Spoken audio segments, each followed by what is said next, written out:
हाँ, तो हम कर रहे थे क्लास 10th का चैप्टर 8 ट्रिग्नोमेट्री, और इसकी हमने पहले थ्योरी की थी सारी, और इसके बाद एक्सरसाइज शुरू की थी, और एक्सरसाइज के हमारे 8 क्वेश्चन 8.1 के 8 क्वेश्चन हमने कंप्लीट कर लिए थे। अब उससे आगे चलते हैं। तो क्वेश्चन नंबर 9 है, in a triangle A B C right angled at B. भाई A B C right angle है बी पे, समकोण है बी पे, और tan A इक्वल टू 1/√3 है।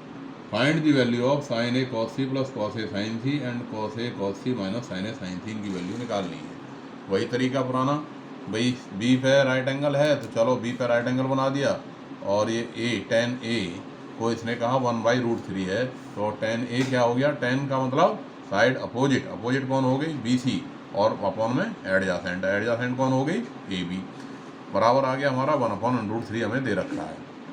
तो यानी बी सी की वैल्यू अगर हम के लें तो ए बी की वैल्यू कितनी होगी, √3 के।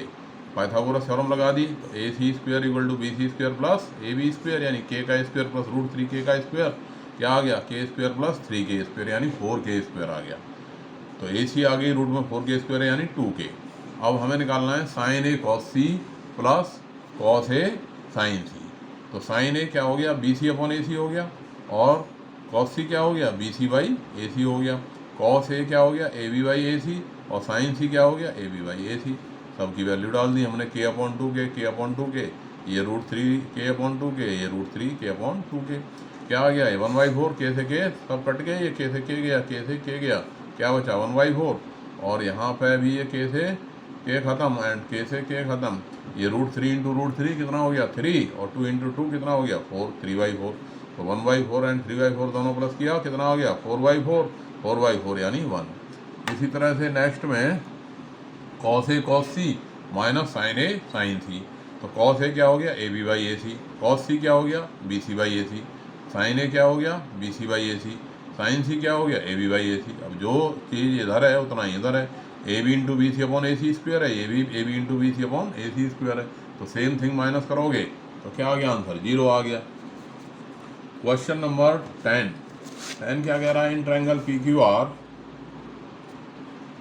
Right angle at Q. P Q R जो है राइट एंगल है क्यू पे, और फिर क्या कहता है, P R plus Q R equal to 25। P R और क्यू आर दोनों का सम 25 और पी क्यू 5 है। Determine the value of sine P cos P and tan P, तीनों की वैल्यू निकालिए। तो ट्रायंगल हमने बना दिया, पी क्यू आर बना दिया, भाई ट्रायंगल क्यू पे राइट एंगल है, और पी क्यू हमें दे रखी है 5 की, पी क्यू 5 की दे रखी है, ठीक है। और P R plus Q are यानी इन दोनों का सम, पी आर हाइपोटेन्यूज और इस क्यू आर का सम कितना है 25 दे रखा है। ये दो बातें हमें दे रखी हैं। अब इससे हमें sine P cos P tan P निकालना है, तो सीधी बात है हम हमारे पास इस एक्स की वैल्यू होनी चाहिए और इस पी आर की वैल्यू होनी चाहिए, तभी हम पी क्यू तभी हम जो है इनको निकाल पाएंगे, sine P cos P tan P को, ठीक है कि नहीं। अब इसके लिए हमने क्या करा कि क्यू आर को एक्स मान लिया, let Q R equal to x. अब क्यू आर एक्स मान लिया, तो जो पी आर है क्योंकि दोनों का सम 25 है, 25 है, तो पी आर कितनी होगी 25 माइनस एक्स होगी, ठीक है। अब इसलिए ट्रायंगल पी क्यू आर में हमने पाइथागोरस थ्योरम लगा दी। तो पाइथागोरस थ्योरम क्या कहेगी, भाई हाइपोटेन्यूज के सामने की साइड यानी पी आर का square equal to Q R का स्क्वायर प्लस क्यू पी का स्क्वायर है। हाइपोटेन्यूज का स्क्वायर इक्वल टू बाकी अदर टू साइड्स का सम। तो हाइपोटेन्यूज हमारी कितनी आ गई 25 माइनस एक्स, 25 माइनस एक्स का square equal to Q R हमने कितनी लेट की है एक्स स्क्वायर, और क्यू पी हमें गिवन है 5 का स्क्वायर। अब इसको ए माइनस बी के होल स्क्वायर से हमने खोल दिया, क्या किया इसे ए माइनस बी के होल स्क्वायर से इस फॉर्मूले को खोल दिया। तो क्या बन गया, A square minus 2ab plus B square, A square यानी 25 का square 625, 2ab 2 into 25 into x कितना आ गया 50x, और एक्स का square x square equal to x square plus 25। अब x square and x square cancelled out. अब 50x को इधर उठा ले गए, 50 को इधर ले आए, तो 625 में से 25 माइनस हुआ तो इधर क्या बचा 50x, और ये 625 में से 25 माइनस हो गया तो 600 आ गया, और 600 को आप क्या करोगे 50 से डिवाइड कर दोगे, तो यानी x की वैल्यू आ गई 12, यानी क्यू आर आपके पास आ गया, x क्या था क्यू आर था, तो क्यू आर आपके पास आ गया 12, और पी आर कितना आ गया 25 में से 12 को माइनस किया तो 13 आ गया। क्लियर। अब साइन पी निकालना है, साइन पी, साइन का मतलब sine of any angle equal to angle sine of any angle equal to side opposite to that angle है। तो अपोजिट साइड कौन है? पी की, क्यू आर अपॉन में हाइपोटेन्यूज। हाइपोटेन्यूज कौन है? P R. तो क्यू आर अपॉन में पी आर कितना आ गया? 12/13 आ गया कि नहीं? ऐसे ही कॉस पी, कॉस पी क्या हो जाएगा बोलो? कॉस पी की क्या होती है definition? Side adjacent to the angle. तो पी की एडजासेंट कौन हो गई? पी क्यू, और अपॉन में हाइपोटेन्यूज, तो अपॉन में P R, that is 5/13। Tan P का वैल्यू क्या बताया है? टेन पी बताई है tan of any angle equal to side opposite to that angle upon side adjacent to that angle. तो अपोजिट हो गई क्यू आर और एडजासेंट हो गई क्यू पी, यानी 12/5। तो इस तरह से ये हमारे पास sine P, cos P and tan P तीनों की वैल्यू आ गई। सबको क्लियर हो गया होगा? बिल्कुल आसान सी एक्सरसाइज थी। अब ये 11 क्वेश्चन है ट्रू फॉल्स, ट्रू फॉल्स बताने हैं। 11 का फर्स्ट कहता है कि स्टेट वेदर, 11 कहता है कि state whether the following are true और फॉल्स, ये सही है या गलत है। जस्टिफाई और आंसर, और आपको अपने आंसर को जस्टिफाई भी करना है।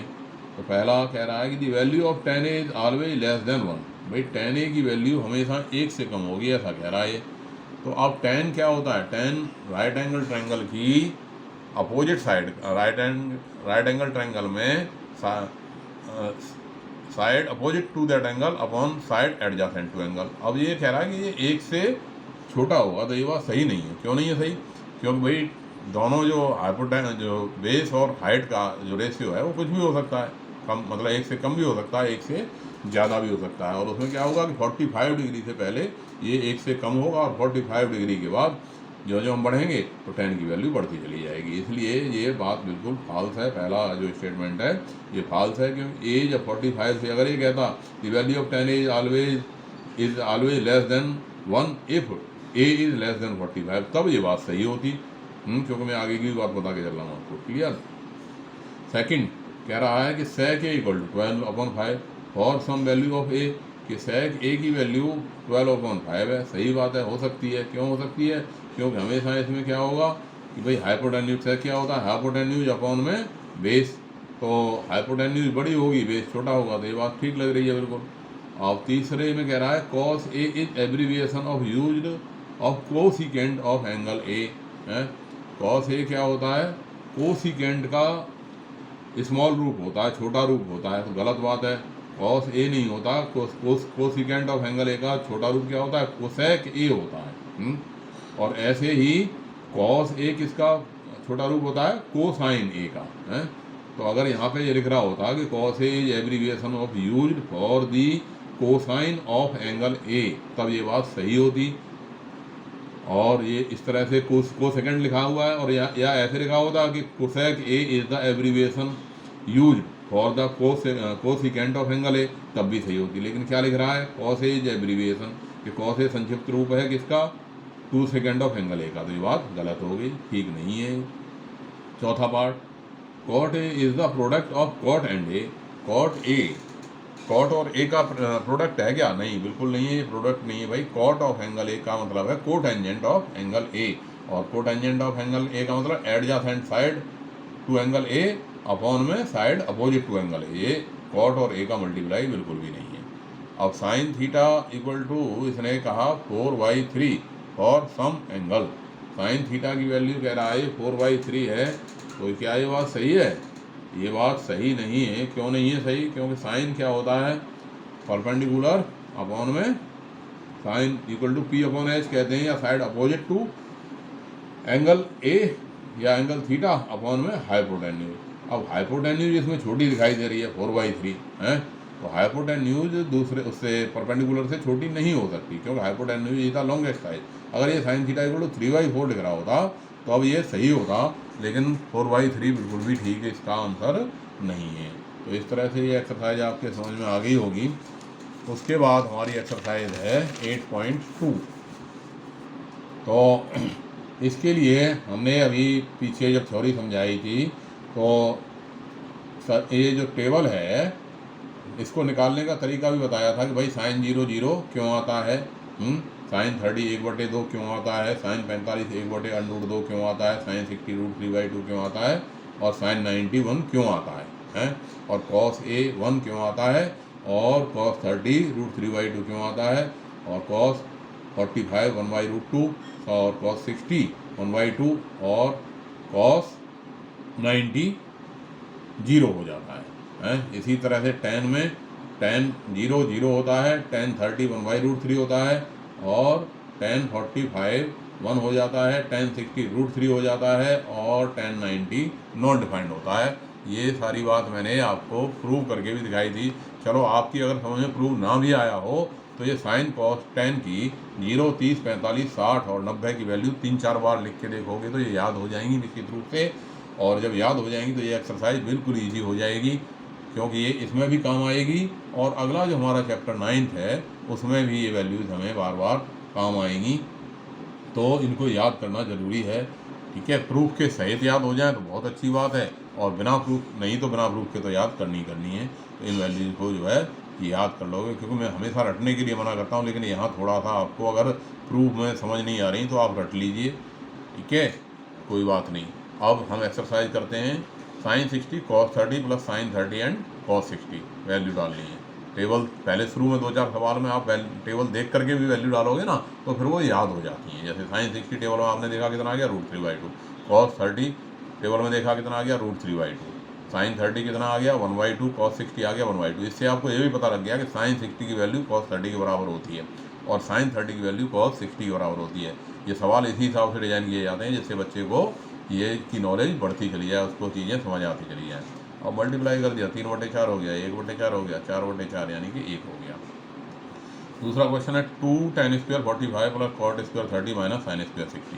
अब tan 45 आपने टेबल में देख लिया 1 है, 1 का स्क्वायर। कॉस 30 कितना है √3/2 का स्क्वायर। साइन 60 कितना है √3/2। तो आपको याद हो गया कॉस 30 और साइन 60 दोनों की वैल्यू सेम होती है, तो √3/2 का स्क्वायर, ये √3/2 का स्क्वायर खत्म हो गया और ये कितना रह गया 2 आंसर आ गया। तो क्लियर हो गया होगा ये। इसी तरह से थर्ड में कह रहा है cos 45 upon sec 30 plus cosec 30। अब cos 45 वैल्यू है 1/√2, टेबल से देख लो। sec 30 यानी cos 30 का उल्टा कर दो। अब cos 30 था हमारा √3/3, √3/2 का उल्टा कर दिया तो 2/√3 आ गया। और cosec 30 क्या कर दो, sin 30 का उल्टा कर दो। sin 30 था 1/2, उल्टा करने से मतलब रेसिप्रोकल, उसका जो है रेसिप्रोकल निकाल दो, मल्टीपल इनवर्स निकाल दो, या ऐसे कह सकते हो। तो कोसेक 30 का 1/2 का कितना आ गया 2 आ गया। अब ये बन गया 1/√2 अपॉन 2 प्लस 2/√3 अपॉन में √3। अब एलसीएम, अब जैसे ये 4 संख्याएं होती हैं ए अपॉन बी और ये सी अपॉन डी है, तो ए और डी का इसमें क्या होता है ऐसे मल्टीप्लाई हो जाता है, इसका इससे ऊपर आ जाता है और ये जो है बीच वालों का नीचे आ जाता है। तो ये मल्टीप्लाई करने पे ये √3 बन गया ऊपर, ये नीचे बन गया √2 इंटू में 2 प्लस 2/√3, ठीक है। अब √3 अपॉन 2/√2, इसमें से 2 को हमने कॉमन निकाल दिया तो क्या हो गया 2/√2 इंटू में √3 + 1। अगर हम रेशनलाइज करें इसके वैल्यू को तो ये आ गई √3 into √3 - 1 into √2 upon 2√2 into √3 + 1 into में √3 - 1 इंटू √2। रेशनलाइज कर दिया जैसे हम 9th में करते थे। तो ये क्या बन गया 2 into 2 into 3 - 1 that is √18 - √6 upon 8, यानी 3√2 - √6 अपॉन में 8। तो ये रेशनलाइजेशन जो 9th में था वो हमारे यहाँ पे अब काम आ रहा है कि question number 4, sine 30 plus tan 45 minus cosec 60 upon sec 30 upon plus cos 60 plus cot 45। Value sine 30 की 1/2 याद हो गई होगी, tan 45 की 1 आ गई होगी ध्यान, कोसेक 60 तो साइन 60 कितना है √3/2, √3/2 का उल्टा कर दिया तो 2/√3 हो गया।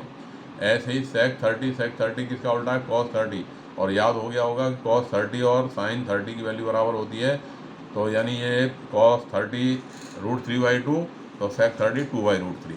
ऐसे ही cos 60 1/2 और cot 45 1। तो एलसीएम ले लिया अब इसका 2/√3 कितना बन गया √3 + 2/√3 - 4, और यहाँ पे 2/√3 एलसीएम आ गया, ये बन गया 4 + √3 + 2√3। तो ये बन गया 3√3 - 4 अपॉन में 4 + 3√3, ये बन गया। अब इसके कॉन्जुगेट से मल्टीप्लाई कर दिया, 300√3 + 4, 300√3 - 4 से मल्टीप्लाई कर दिया तो ऊपर स्क्वायर बन गया, नीचे ये बन गया। 300√3 का स्क्वायर बोलो कितना हो गया, a + b × a - b, a square यानी 300√3 का स्क्वायर। तो 300√3 का स्क्वायर कितना हो गया, 3 का स्क्वायर 9 और √3 का स्क्वायर 3, 9 × 3 दैट इज 27 और 4 का स्क्वायर कितना आ गया 16 और ऊपर a + b के होल स्क्वायर से ओपन कर दिया ऐसे तो कितना आ गया a स्क्वायर, 300√3 का स्क्वायर कितना आ गया 27 अभी बताया था, 4 का स्क्वायर 16, फिर 2 × 3 × 4, 2 तिया 6 चौके 24, 24 √3 ये बन गया। तो 27 में 16 प्लस करोगे तो कितना हो गया 43 - 24 √3/11। तो ये हमारा क्वेश्चन हो गया इस तरह से। फिफ्थ है 4 cos स्क्वायर 60 प्लस नहीं 5 cos square 60 + 4 sec square 30 - 10 square 45 sin square 30 plus cos square 30, सब की वैल्यू डाल दी। cos 60 1/2, sec 30 उल्टा करके 2/√3 आ गया cos का, tan 45 1 होता ही है, sin 30 1/2 है और cos 30 √3/2 है। दोनों के स्क्वायर सॉल्व कर दिया, इसे सॉल्व कर दोगे, सिंप्लीफिकेशन है, 67/2 आ जाएगी, सिंपली आंसर आ जाएगा, इसमें कोई बहुत ज़्यादा मुश्किल बात नहीं है, देख लोगे। अब है दूसरा क्वेश्चन। ये बनाने के पीछे इसका कुछ रीज़न है, क्योंकि 11th में जब आप मैथ फिर दोबारा से ट्रिग्नोमेट्री पढ़ोगे अच्छे से तब ये सब चीज़ें काम आएंगी भाई, एक फार्मूले के रूप में आएंगी। तो इस तरह से ही सवालों को अब यहाँ पर्टिकुलर वैल्यू के लिए प्रूव कर रहे हैं और वहाँ पे ये जो है एक फार्मूला के रूप में आ जाएंगे। अब ये 2 tan 30/1 + tan स्क्वायर 30, तो 2 × में 1/√3 वैल्यू डाल दी हमने और ये 1 + 1/√3 का स्क्वायर क्या आ गया 2/√3, 1 + 1/3, 2/√3/4/3 = 2 × 3/4 वही ऊपर इसका इसमें मल्टीप्लाई, 2 का 3 में मल्टीप्लाई और बट्टे में 4 का √3 में, बीच वालों का ऊपर, नीचे वालों का ऊपर आ गया और जो बीच वाले हैं वो नीचे आ गए, मल्टीप्लाई कर दिया तो ये आ गया √3/2 √3 से फिर रेशनलाइज कर दिया तो अल्टीमेटली ये आ गया हमारे पास √3/2 और √3/2 किसकी वैल्यू होती है, ये sin 60 की वैल्यू होती है, तो ये sin 60 = √3/2, तो ऑप्शन ए करेक्ट हो गया। दरअसल इस फार्मूले के जरिए वो हमें 11th क्लास में हमारे पास एक फार्मूला आएगा sin 2θ = 2 tan θ/1 + tan square theta. तो ये यहाँ हमने पर्टिकुलर वैल्यू के लिए इसको सिद्ध किया है, किसके लिए sin 2θ = 2 tan θ/1 + tan square theta. अगर हम 11th में होते तो यहाँ डायरेक्ट इसे देख करके 2 tan θ/1 + tan स्क्वायर थीटा आ रहा है तो tan बराबर लिख देते हम sin 2 × 30 यानी sin 60, लेकिन क्योंकि अभी हम 10th में हैं तो यहाँ इसी तरह वैल्यू डाल के देखेंगे कि ये वैल्यू कितनी आई। ऐसे ही ये क्वेश्चन नंबर 2 है 1 - tan square 45/1 + tan square 45, value डाली 1 - 1/1 + 1 दैट इज 0.2 0 हो गया और 0 हो गया। यहाँ भी दरअसल ये फार्मूला है 1 - tan square θ/1 + tan square theta, ये होता है cos 2θ का फार्मूला। तो अगर यहाँ पे वैल्यू डालते हैं हम cos 2θ की वैल्यू डालते हैं तो cos 90 और cos 90 हो जाता है 0, ठीक है। तो ये भी 11th के फार्मूला का पर्टिकुलर केस है, लेकिन यहाँ हमें फार्मूला नहीं लगाना, यहाँ वैल्यू डाल करके ही सॉल्व करना है। तीसरे पार्ट में कह रहा है कि अगर a = 0 ले लें, ये कह रहा है कि भाई sin 2a = 2 sin a के बराबर कौन सी वैल्यू के लिए सही है। वैसे तो नहीं, sin 2a = 2 sin a नहीं होता, ठीक है ना, लेकिन किसी पर्टिकुलर वैल्यू पर ऐसा हो रहा है, ठीक है। तो वो किस पे हो रहा है, 0 पे हो रहा है, क्योंकि a = 0 रखा तो sin 2a की वैल्यू भी क्या होगी sin 2 × 0 sin 0 यानी 0, और 2 sin a क्या हो गया 2 × sin 0 दैट इज 2 × 0 ये 0, तो यानी फॉर a = 0 ये हो रहा है। बाकी और किसी के लिए ये ऐसा नहीं होगा, जैसे आप 30 के लिए चेक करते हो तो यहाँ sin 2a की वैल्यू आई, sin 2a की वैल्यू कितनी आई sin 2 × 30 that is sin 60, sin 60 कितना हो गया √3/2 और 2 sin a की वैल्यू 2 × sin 30 ये आई 1, ठीक है।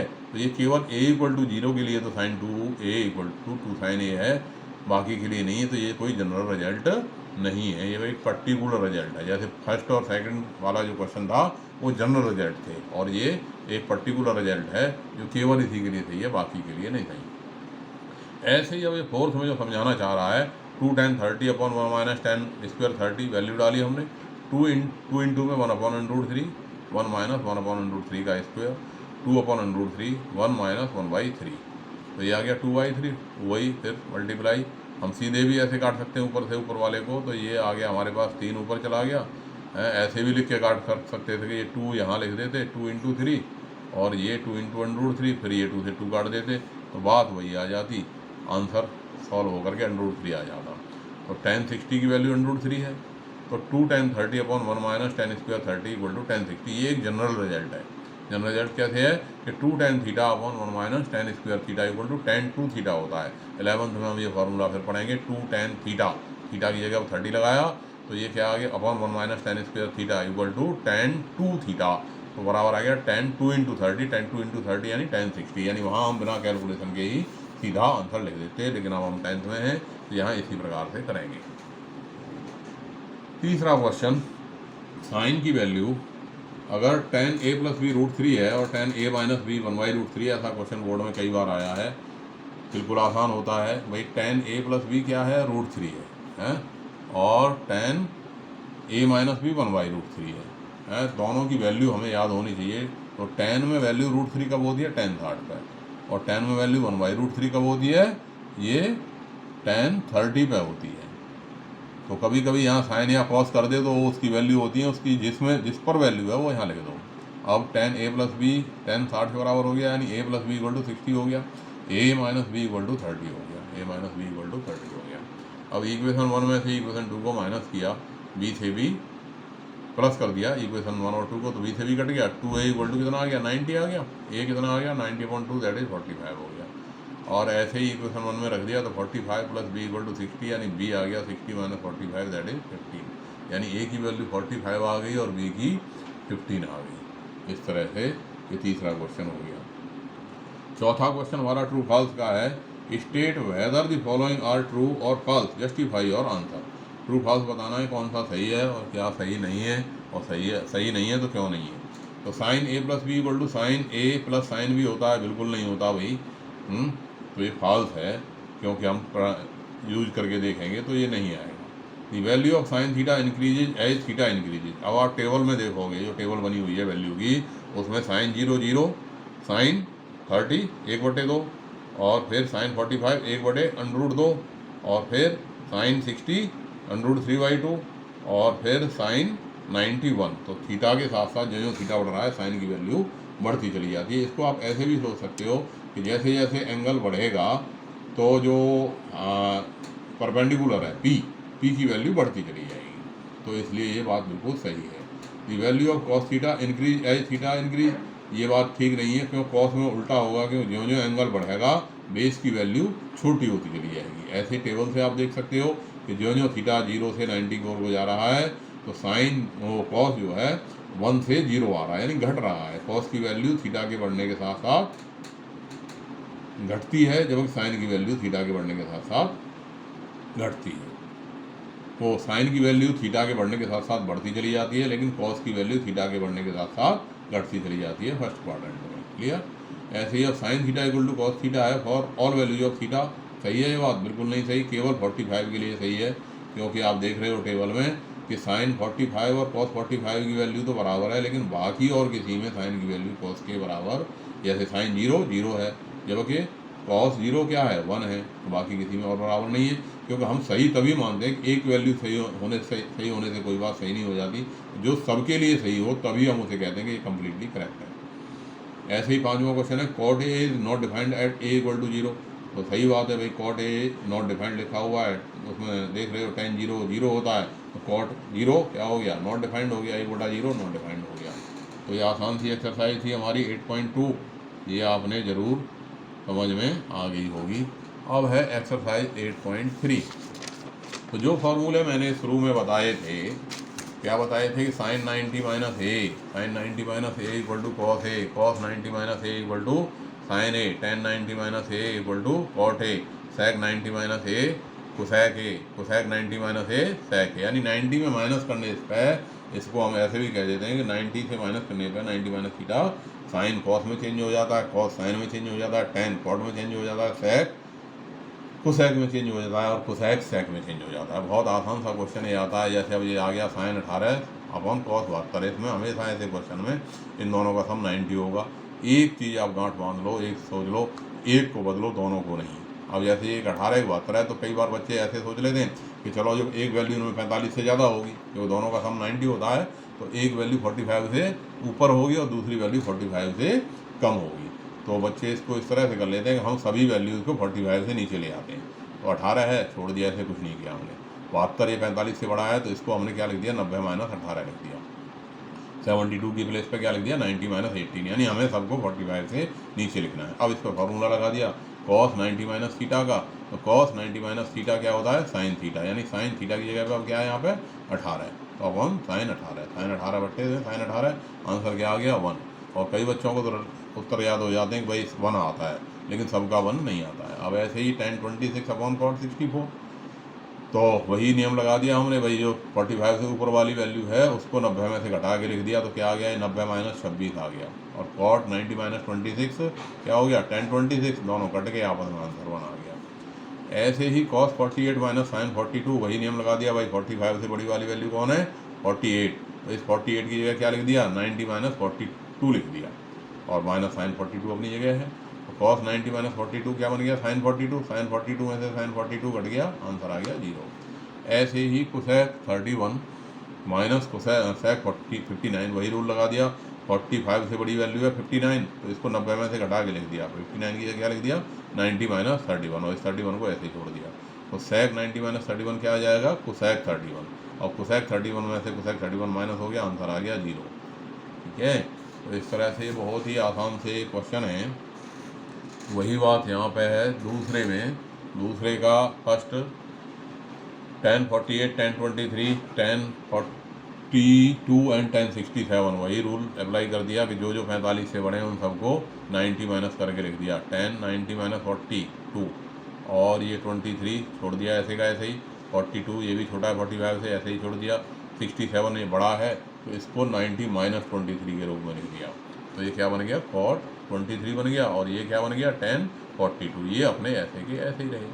अब cot क्या है, 1/tan 42 है, और ये cot क्या है, 1/tan 23 है, ये सारे कट के आंसर क्या आ गया, 1 आ गया। क्लियर हो गया। अब ऐसे ही क्वेश्चन सेकंड है, cos 38 cos 52 minus sine 38 sine 52, वही नियम लगा दिया भाई, इस 52 को बदला 90 माइनस 38 लिख दिया, और इस 52 को बदल दिया, इसको भी 90 माइनस 38 लिख दिया। अब cos 90 माइनस थीटा, बाकी इसको cos 38 को ऐसे ही रहने दिया, साइन 38 को ज्यों का त्यों रहने दिया। तो अब ये cos 90 माइनस थीटा क्या आ गया, साइन थीटा, यानी साइन 38 इंटू में साइन 90 माइनस थीटा cos 38 आ गया है। तो ये क्या बन गया, cos 38 साइन 38, ये भी साइन 38 cos 38, दोनों सेम है, तो सेम माइनस हुआ तो आंसर आ गया हमारे पास 0।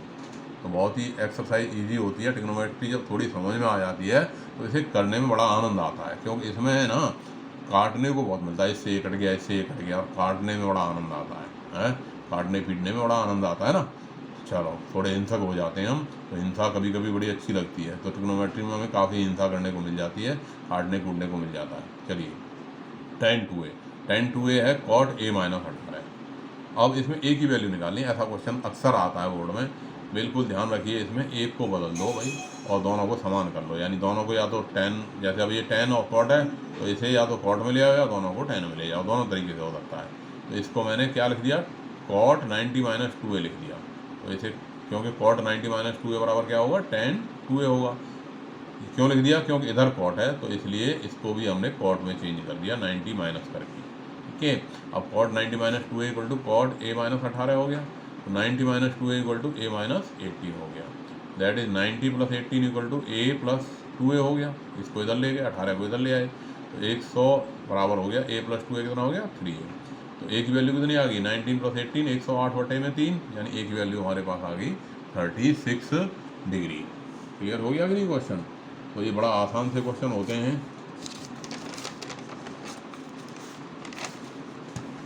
चौथा question, tan A equal to cot B और आपको प्रूव करना है A plus B equal to 90।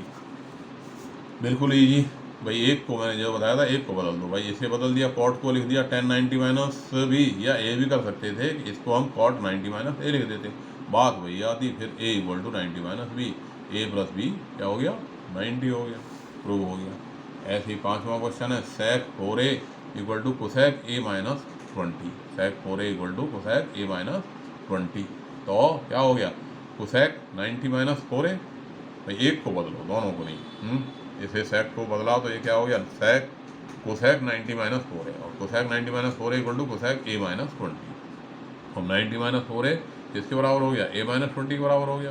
अब 4a को इधर ले गए 20 को इधर ले आए, तो 90 plus 20 equal to A plus 4 तो 5a कितना हो गया 110, ए की वैल्यू आ गई 110/5, दैट इज 22 डिग्री। क्लियर हो गया होगा। छठा question, ABC are interior angle of a triangle, ABC interior angle है, इस पर कई सारे क्वेश्चन बन जाते हैं। तो अब जैसे ABC इंटीरियर एंगल है तो A प्लस बी प्लस सी कितना हो गया 180 हो गया, B प्लस सी कितना आ गया 180 माइनस ए आ गया, 180 माइनस ए आ गया, 2 से हमने डिवाइड कर दिया तो क्या बन गया B plus C by 2 equal to 90 minus A by 2 हो गया।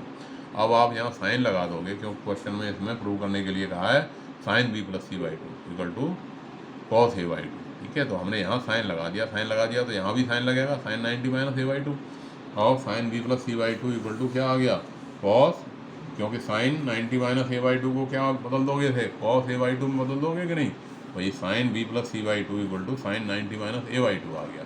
अब इसे साइन 90 माइनस ए बाई 2 यहाँ थीटा हो है, sine 90 minus A equal to cos A होता है, तो साइन 90 माइनस ए बाई 2 क्या हो जाएगा कॉस ए बाई 2 हो जाएगा, यानी यह हमारा आंसर आ गया sine B plus C by 2 equal to cos A by 2। इसमें कई क्वेश्चन बन जाते हैं ऐसे कि अगर यहाँ पे इसी में हमारे यहाँ B plus C by 2 equal to 90 minus A by 2 जो आया था, बी प्लस यहाँ पे हम 10 लगा देते, क्या लगा देते 10, तो 10 बी प्लस सी बाई 2 क्या हो जाता 10 90 माइनस ए बाई 2 यानी कॉट ए बाई 2 हो जाता।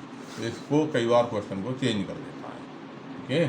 तो बहुत सारे क्वेश्चन इसमें बन जाते हैं, हम कर सकते हैं।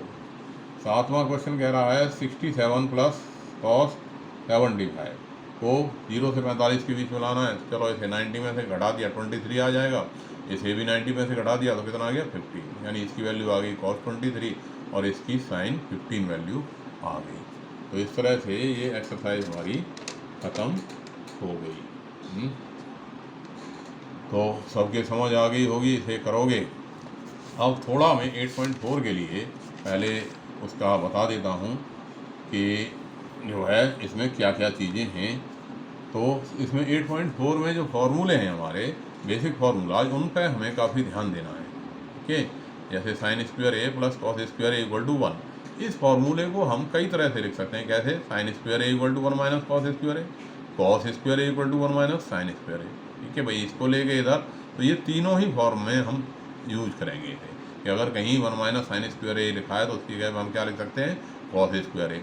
ऐसे ही अगर कहीं 1 माइनस कॉस स्क्वायर ए लिखा है तो उसकी जगह पे हम क्या लिख सकते हैं साइन स्क्वायर ए, और अगर sign square A plus cos square है तो उसकी जगह पे हम क्या लिख सकते हैं 1। ऐसे ही दूसरा जो फार्मूला है sec square A equal to 1 plus tan square A है, तो इसको हम ऐसे लिख सकते हैं sec square A minus tan square A equal to 1। ऐसे ही कोसेक स्क्वायर ए बराबर 1 प्लस कॉट स्क्वायर ए है, तो इसको हम लिख सकते हैं cosec square A minus cot square A equal to 1। ऐसे ही टेन ए को हम sine A upon cos A लिख सकते हैं, टेन ए को क्या लिख सकते हैं हम कॉस ए अपॉन, वो टेन ए को लिख सकते हैं साइन ए अपॉन कॉस ए, और कॉट ए को क्या लिख सकते हैं cos A upon sine A. Sec ए को 1 अपॉन कॉस ए लिख देंगे, कोसेक ए को 1 अपॉन साइन ए लिख देंगे, या इसका उल्टा भी ठीक है कि कॉस ए की जगह पे हम क्या लिख सकते हैं 1 अपॉन सेक ए लिख सकते हैं, और साइन ए की जगह पे 1 अपॉन कोसेक ए लिख सकते हैं। ऐसे ही कॉट ए की जगह पे 1 अपॉन टेन ए लिख सकते हैं, टेन ए की जगह पे 1 अपॉन कॉट ए लिख सकते हैं, ठीक है। तो इस तरह ये फॉर्मूले 1-2-3 बार अपने हाथ से लिख के आप देख लोगे तो ये जो चैप्टर एक्सरसाइज 8.4 है आपके लिए बड़ी इजी हो जाएगी, आसानी से आपके समझ में आ जाएगी। तो मैं उम्मीद करता हूँ कि तुम ये सारे फार्मूले याद करके रखोगे, और नेक्स्ट वीडियो में मैं आपको एक्सरसाइज 8.4 कराऊँगा, क्योंकि ये इम्पोर्टेंट ना केवल बोर्ड के हिसाब से है और ये हमारे 11th में जब जो बच्चों को ने स्टैंडर्ड लिया है और ये सोच के लिया है कि अब हम आगे जो है मैथमेटिक्स पढ़ेंगे, इंजीनियर हमें बनना ही बनना है, तो वो बच्चे ट्रिग्नोमेट्री को बहुत ध्यान से करें, क्योंकि ट्रिग्नोमेट्री 11th 12th और इंजीनियरिंग इन सब में बहुत ही ज़्यादा काम आती है। तो इस तरह से इसे रिवाइज करेंगे। अब नेक्स्ट वीडियो में हम 8.5 एक्सरसाइज को, वो 8.4 एक्सरसाइज को करेंगे। तब तक आप ये फॉर्मूले अच्छे से याद कर लें। धन्यवाद।